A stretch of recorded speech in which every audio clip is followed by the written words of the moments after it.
धतूरे का बहुत अच्छा क्रम है महाराज। वो केवल शिवरात्रि के दिन करने का होता है। कहते हैं जिसका व्यापार ना चले, व्यवसाय ना चल रहा हो, बहुत ज्यादा कष्ट में जीवन निकल रहा हो और बहुत ही ज्यादा तकलीफ हो रही हो, तो धतूरे को हल्दी में डुबोकर शंकर भगवान को शिवरात्रि के दिन रात को 12 बजे समर्पित करें। उस धतूरे को वापस उठा लाएं 5-10 मिनट के बाद, श्री शिवाय नमस्तुभ्यम बोलकर लाल कपड़े में उसको बांधकर व्यापार वाली जगह में कहीं पर भी उसको बांध दिया जाए। व्यापार पीछे नहीं हटता, व्यापार अग्रण्य भाव में बढ़ता चले जाता है। महाराज उस धतूरे को केवल परंतु शिवरात्रि के दिन रात को 12 बजे ही किया जाए, हल्दी में डुबोना पड़ता है।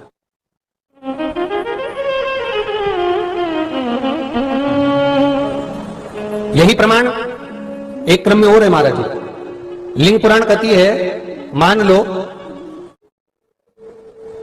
किसी व्यक्ति को कोई भारी बीमारी हो गई, बड़ा रोग हो गया और वो रोग डॉक्टर कह रहा है कि ये ठीक नहीं होना है, बहुत तकलीफ उसमें है और कष्ट ही कष्ट है, वो ठीक नहीं हो रहा, दवाइयां लग रही है, गोलियां खा रहे हैं। तो महाराज उसका भी वर्णन है। 7 धतूरे, कितने धतूरे लेना है? 7 धतूरे।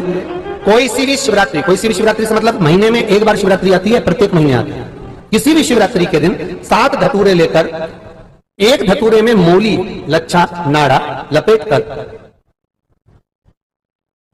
चंद्रमौली भगवान का स्मरण कर उस मौली को लपेटकर 6 धतूरे में हल्दी लगाकर शंकर भगवान की जो जलाधारी है, जलाधारी में आपको पहले भी वर्णन किया है,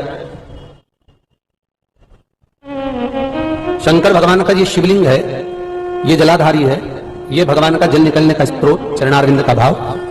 शिवलिंग जहां रखा हुआ है ये पार्वती जी का हस्त कमल, जो ये गोल भाग है ये पार्वती का हस्त कमल, जहां शिवलिंग रखा है। जहां से जल नीचे गिरता है उसके सीधे भाग में श्री गणेश जी महाराज का स्थान है, उसके उल्टे भाग में श्री कार्तिकेय जी का स्थान है।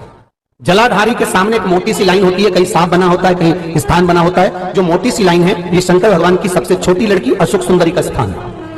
जलाधारी के ऊपर जो 3 टेकी लगी है ये भृगु ऋषि का भृंगी गण का स्थान है।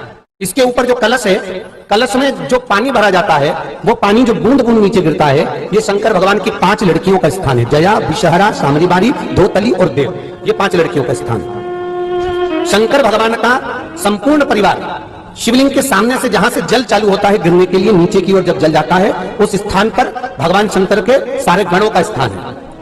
फिर जब जल बेहतर सामने की ओर जाता है, जितनी दूर तक जल जाता है उतनी दूर तक भगवान शंकर के उस जल भाग को ग्रहण करने के लिए 33 कोटि देवताओं का स्थान है। इसलिए उस जल को हम लांघते नहीं है, क्योंकि वहां 33 कोटि देवता विराजमान रहते हैं महाराज। तो जो बीमारी डॉक्टर ने बता दी और बहुत बड़ा रोग हो गया और शरीर में कष्ट है, ठीक नहीं हो रहा, चाहे लीवर से जुड़ा हो, चाहे किडनी से जुड़ा हो, चाहे कैंसर से जुड़ा हो, और मान लो शरीर में कहीं गांठ भी हो गई है और वो मिटी नहीं रही हो, तो महाराज निवेदन है 7 धतूरे, एक धतूरे पर मौली लपेटकर वो शंकर जी के शिवलिंग के ऊपर चढ़ाना।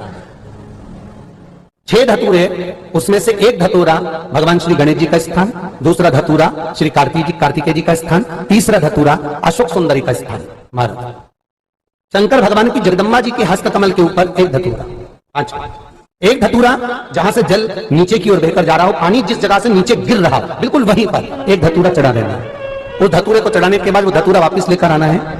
अवधूतेश्वर महादेव का नाम लेकर या चंपेश्वर महादेव का नाम लेकर उस धतूरे को जो बीमार व्यक्ति है उसका स्पर्श कराकर बेलपत्री के पेड़ के नीचे पटकवा देना है महाराज। धीरे धीरे रोग में आराम मिलना प्रारंभ हो जाता है, औषधियां धीरे धीरे समाप्त हो जाती हैं और व्यक्ति स्वस्थ हो जाता है। ये केवल शिवरात्रि के दिन ही होता, 12 महीने शिवरात्रि आती है, आप किसी भी शिवरात्रि को कर सकते हो, किसी भी शिवरात्रि। इसी तरह की वीडियो पाने के लिए मेरे चैनल को आप सब्सक्राइब कीजिए।